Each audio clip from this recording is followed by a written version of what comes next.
இன்றைக்கு அந்த தாக்குதல் இஸ்ரேலுடைய சிரியாவினுடைய பகுதிகள் நடந்தாலும் இன்றைக்கு தற்போது கிடைத்திருக்கக்கூடிய செய்தி என்னவென்றால் மிக பெரும் கவலையில் ஆழ்த்தியிருக்கிறது. யாரை?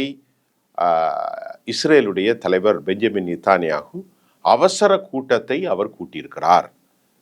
டிஃபென்ஸ் காரிடார், அதாவது டிஃபென்ஸ் செக்ரட்டரி, அது மாதிரி நாட்டினுடைய உள்துறை, வெளியுறவு விவகாரம், இராணுவத்துறை, மிக முக்கியமாக அவரோடு கோலியேஷன் பார்ட்னராக இருக்கக்கூடிய இத்தாமர் பென்கவிர், ஸ்மோட்ரிச் போன்ற பெரும் ஆளுமைகளோடு அவர் பேசி கொண்டிருக்கிறார் என்ற தகவல் என்னவென்றால், பசருல்லா ஆசாத்துடைய சிரியாவினுடைய அரசாங்கம் முழுமையாக இஸ்லாமிக் ரெசிஸ்டன்ட் ஆக்சிஸினுடைய கைகளில் அவர்கள் விழுந்து விட்டார்கள்.